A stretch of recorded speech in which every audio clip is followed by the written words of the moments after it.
മുട്ടുവേദന കൊണ്ട് ബുദ്ധിമുട്ടുന്ന ഒരുപാട് ആളുകളുണ്ട്. അപ്പോൾ ഈ മുട്ടുവേദന വന്നു കഴിഞ്ഞാൽ കുറച്ച് ദൂരം ഒന്ന് നടക്കുമ്പോഴേ അവർക്ക് ആ മുട്ടിന് ചുറ്റും മുട്ടിൻ്റെ ബാക്കിലൊക്കെ ആയിട്ട് ഭയങ്കരമായിട്ട് വേദന വരിക. ഈ മുട്ടുവേദന മാറാൻ വേണ്ടിയിട്ട് കുറച്ച് ബേസിക് ആയിട്ടുള്ള കുറച്ച് സ്ട്രെങ്തനിങ് ആയിട്ടുള്ള എക്സസൈസ് പറഞ്ഞു കൊടുക്കും. പക്ഷെ ചിലർക്ക് ഈ ഒരു പ്രായത്തിൻ്റെതായിട്ടുള്ള ബുദ്ധിമുട്ടും ഉണ്ട്, അവർക്കത് കാര്യമായിട്ട് അങ്ങോട്ട് ചെയ്യാൻ പറ്റില്ല. അതുപോലെ നമ്മൾ രണ്ട് മുട്ടും ഇങ്ങനെ വെച്ചതിന് ശേഷം നമ്മൾ ഈ ബെഡ്ഷീറ്റ് ഈ കാലിൻ്റെ ഇടയിൽ നമ്മൾ വെക്കുക. അതിനുശേഷം ഈ രണ്ട് മുട്ടും ഈ ബെഡ്ഷീറ്റിലോട്ടേക്ക് നമ്മൾ അമർത്തുക, നന്നായിട്ട് അമർത്തുക. അതപ്പോൾ നമുക്കവിടെ ഫീൽ ചെയ്യും, ശരിക്കും ഈ ഒരു ഭാഗങ്ങളൊക്കെ കംപ്ലീറ്റ് ആയിട്ട് സ്ട്രെച്ച് ആവുന്നത് ഫീൽ ചെയ്യും. അപ്പോൾ ഇത് നന്നായിട്ട് ഹോൾഡ് ചെയ്തിട്ട് അതിനുശേഷം 10 സെക്കൻഡ് വരെ പിടിക്കുക. ഇനിയിപ്പോൾ മെഡിക്കേഷൻ ആയാലും എന്തൊക്കെ കാര്യങ്ങൾ വേണം അത് കൃത്യമായിട്ട് ഒരു ഡോക്ടറിൻ്റെ കൺസൾട്ടേഷനോട് കൂടി നിങ്ങളത് കണ്ടിന്യൂ ചെയ്യാം.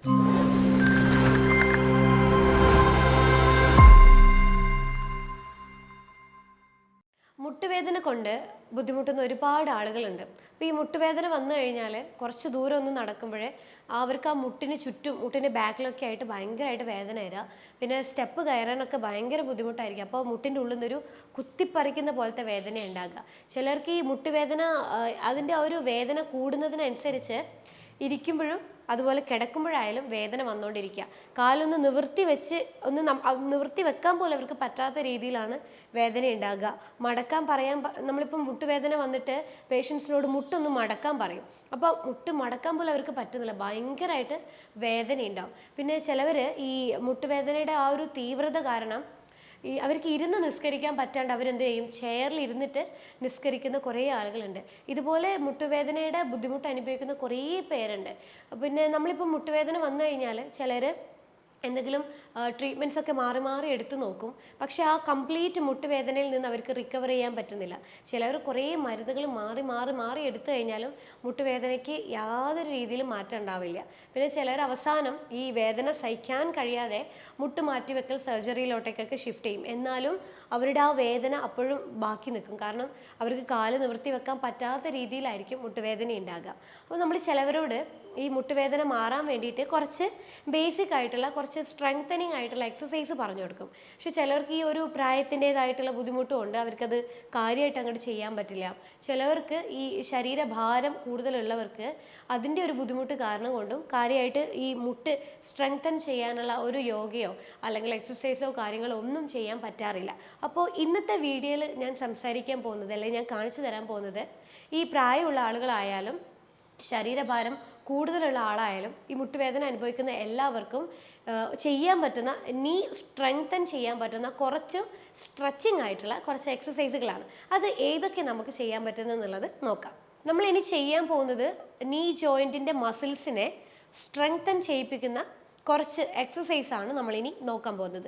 അപ്പോൾ ആദ്യത്തെ ഇതെന്താണെന്ന് വെച്ച് കഴിഞ്ഞാൽ നമ്മൾ ഇതുപോലൊരു ടവൽ എടുക്കുക. അതായത് നമ്മൾ ബെഡ്ഷീറ്റ് അത് നമ്മളിങ്ങനെ മടക്കി ഒരു 10 സെൻറ്റിമീറ്റർ കനത്തിലായിട്ട് നമ്മൾ മടക്കിയെടുക്കാം. അതിന് ശേഷം നമ്മൾ ചെയ്യേണ്ടത് ആ മുട്ടുവേദനയുള്ള വ്യക്തി അവരുടെ ആ വേദനയുള്ള മുട്ട്, ഇപ്പം ഒരു മുട്ട് മാത്രമാണെങ്കിൽ പോലും നമ്മൾ 2 മുട്ടിനും ഈ ഒരു സ്ട്രെങ്തനിങ് ചെയ്യാനുള്ള എക്സസൈസ് നമ്മൾ ഫോക്കസ് ചെയ്യുക. ഒരു മുട്ട് മാത്രം ചെയ്ത് കഴിഞ്ഞാൽ നമുക്ക് കുറച്ച് കഴിഞ്ഞാൽ നമുക്ക് ഭാവിയിൽ മറ്റേ മുട്ട് വേദനയും വരാനുള്ള സാധ്യതയുണ്ട്. അതുകൊണ്ട് തന്നെ നമ്മൾ 2 മുട്ടിനും ഈ എക്സസൈസ് നമ്മൾ ഫോക്കസ് ചെയ്യുക. അപ്പോൾ ഈ മുട്ട് ഉള്ള ഭാഗത്ത് നമ്മൾ മുട്ടിനടിയിലായിട്ട് ഈ ബെഡ്ഷീറ്റ് നമ്മൾ വെച്ചുകൊടുക്കുക. അതിനുശേഷം പതുക്കനെ നമ്മൾ ഈ താഴോട്ടേക്ക് ഈ ബെഡ്ഷീറ്റിലേക്ക് നമ്മൾ ഈ മുട്ടിനെ അമർത്തുക.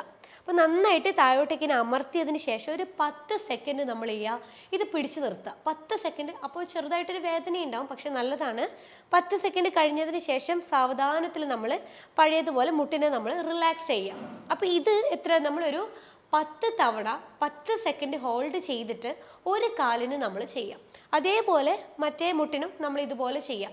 ഇത് രാവിലെയും വൈകുന്നേരമായിട്ട് ഈ ഒരു സ്ട്രെങ്തനിങ് എക്സസൈസ് നമ്മൾ റിപ്പീറ്റഡ് ആയിട്ട് ചെയ്യുന്നത് മസിൽ സ്ട്രെങ്തനിങ് ആവാനും വേദന കുറയാനും വേണ്ടിയിട്ട് വളരെ നല്ലതാണ്. അപ്പോൾ മറ്റൊരു വ്യായാമം എന്ന് പറയുന്നത് നമ്മൾ ഈ ഒരു ബെഡ്ഷീറ്റ് നമ്മൾ ഈ നമ്മുടെ ഉപ്പൂറ്റിയുടെ അടിഭാഗത്തായിട്ട് നമ്മൾ വെച്ചു കൊടുക്കുക. അതിന് ശേഷം നമ്മൾ എന്ത് ചെയ്യണം, ഈ ഉപ്പൂറ്റിയും ഈ ബെഡ്ഷീറ്റിലോട്ടിലേക്ക് നമ്മൾ നന്നായിട്ട് അമർത്തുക. ഉപ്പൂറ്റി അമർത്തുക, അതുപോലെ നമ്മൾ മുട്ടും ഇതേ സമയത്ത് താഴോട്ടേക്ക് അമർത്തുക. അതും ഒരു 10 സെക്കൻഡ് നമ്മൾ ഹോൾഡ് ചെയ്യുക. അതിനുശേഷം സാവധാനത്തിൽ നമ്മൾ ഈ കാല് നമ്മൾ പതുക്കെ റിലാക്സ് ചെയ്യുക, പഴയ പൊസിഷനിലേക്ക് എത്തുക. ഇതും നമ്മൾ എത്ര തവണ ചെയ്യുക, 10 തവണ 10 സെക്കൻഡ് ഹോൾഡ് ചെയ്തിട്ട് 2 കാലിനും മാറി മാറി രാവിലെയും ചെയ്യുക, വൈകുന്നേരമായിട്ട് ചെയ്യാം. ഇത് രണ്ടാമത്തെ ടെക്നിക്ക്. അടുത്തൊരു ടെക്നിക്ക് എന്ന് പറയുന്നത് ഇതുപോലെ നമ്മൾ രണ്ട് മുട്ടും ഇങ്ങനെ വെച്ചതിന് ശേഷം നമ്മൾ ഈ ബെഡ്ഷീറ്റ് ഈ കാലിൻ്റെ ഇടയിൽ നമ്മൾ വെക്കുക. അതിനുശേഷം ഈ രണ്ട് മുട്ടും ഈ ബെഡ്ഷീറ്റിലോട്ടേക്ക് നമ്മൾ അമർത്തുക, നന്നായിട്ട് അമർത്തുക. അതപ്പോൾ നമുക്കവിടെ ഫീൽ ചെയ്യും ശരിക്കും ഈ ഒരു ഭാഗങ്ങളൊക്കെ കംപ്ലീറ്റ് ആയിട്ട് സ്ട്രെച്ച് ആവുന്നത് ഫീൽ ചെയ്യും. അപ്പോൾ ഇത് നന്നായിട്ട് ഹോൾഡ് ചെയ്തിട്ട് അതിനുശേഷം 10 സെക്കൻഡ് വരെ പിടിക്കുക. സാവധാനത്തിൽ നമ്മൾ പഴയതുപോലെ ഇത് റിലാക്സ് ചെയ്യുക. ഇത് നമ്മൾ എന്ത് ചെയ്യുക, ഒരു 10 തവണ റിപ്പീറ്റഡ് ആയിട്ട് ചെയ്യുമ്പോൾ ഇത്രയും ഭാഗത്തുണ്ടാവുന്ന സർക്കുലേഷൻ നന്നായിട്ട് ക്ലിയർ ആകുകയും അവിടെ വീക്കം ഉണ്ടെങ്കിൽ അതൊക്കെ നന്നായിട്ട് ക്ലിയർ ആകുകയും വേദന നന്നായിട്ട് കുറയും. അപ്പം നമുക്ക് ഈ മുട്ട് വെച്ച് നമുക്ക് ഈ വേദന കാരണം നടക്കാൻ പറ്റാത്തവരാണെങ്കിൽ നമുക്ക് ഗ്രാജ്വലി ഈ ഒരു എക്സസൈസ് സ്ഥിരം ചെയ്യുമ്പം സാവധാനത്തിൽ അവർക്ക് നടക്കാൻ പറ്റും. ഇനി ഒരു ടെക്നിക്ക് എന്ന് പറയുന്നത് നമ്മളിങ്ങനെ ഇരുന്നതിന് ശേഷം നമ്മൾ ഒരു കാൽമുട്ട് മാത്രം നമ്മൾ മടക്കി വെക്കുക. ഒരു കാൽമുട്ട് മടക്കിയതിന് ശേഷം ഈ മടക്കാത്ത കാല് നമ്മൾ പതുക്കനെ ഒരു 45 ഡിഗ്രി വരെ നമ്മൾ എന്ത് ചെയ്യുക, പൊക്കി വെക്കുക.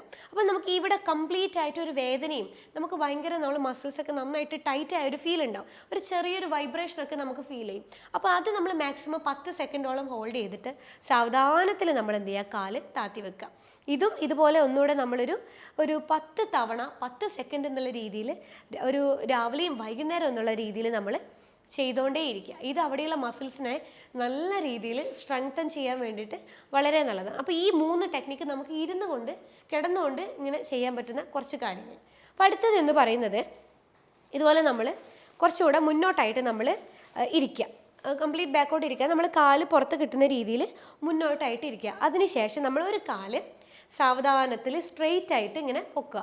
അതൊരു സ്ട്രെയിറ്റ് ലെവലിൽ കാല് വെച്ച് കഴിഞ്ഞാൽ നമുക്ക് ഈ കാല് നന്നായിട്ട് എന്ത് ചെയ്യുക, ആ ഒരു മുട്ടിൻ്റെ ഭാഗത്ത് പ്രഷർ കിട്ടും. അപ്പോൾ ഒരു 10 സെക്കൻഡ് നമ്മൾ അതുപോലെ ഹോൾഡ് ചെയ്യുക. സാവധാനത്തിൽ നമ്മൾ പഴയതുപോലെ റിലാക്സ് ചെയ്യുക. ഇതും ഒരു 10 തവണ ചെയ്തു. ഇതും ഇതുപോലെ ഒരു 10 തവണ രണ്ട് കാലുകളിലും മാറി മാറി നമ്മൾ റിപ്പീറ്റ് ചെയ്തിട്ട് ഈ മുട്ടിന് നന്നായിട്ട് പ്രഷർ കൊടുക്കുക.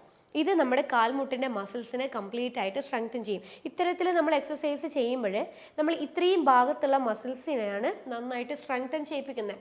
സർക്കുലേഷൻ നന്നായിട്ട് വരുന്നതിൻ്റെ ഭാഗമായിട്ട് ഇവിടെ ഡാമേജ് ആയിട്ട് കിടക്കുന്ന കാർട്ടിലേജും കാര്യങ്ങൾക്കൊക്കെ കുറച്ചുകൂടെ ഒരു സപ്പോർട്ട് കിട്ടുകയും അപ്പോൾ അത് കാരണം നമുക്ക് ഈ മുട്ടുവേദന അത് കാരണം നടക്കാൻ പറ്റാത്തവർക്കൊക്കെ കുറച്ചുകൂടെ ഈസി ആയിട്ട് വേദനയും കുറയും, നടക്കാനൊക്കെ നമുക്ക് പറ്റും. അപ്പോൾ അടുത്തൊരു സ്ട്രെങ്തനിങ് എക്സസൈസ് എന്ന് പറയുന്നത് മിനി സ്ക്വാട്ടിംഗ് എന്ന് പറയും. അതായത് നമ്മൾ ഇപ്പോൾ പ്രായമുള്ളവരാണ്, പിന്നെ വെയിറ്റ് കാരണം നിൽക്കാൻ പറ്റാത്തവരാണ്, നടക്കാൻ ബുദ്ധിമുട്ടുള്ളവരാണ്, കുറച്ച് നേരം നിൽക്കാൻ ബുദ്ധിമുട്ടുള്ളവർക്ക് ഇതുപോലെ ഒരു കസേര സപ്പോർട്ട് ചെയ്യാം.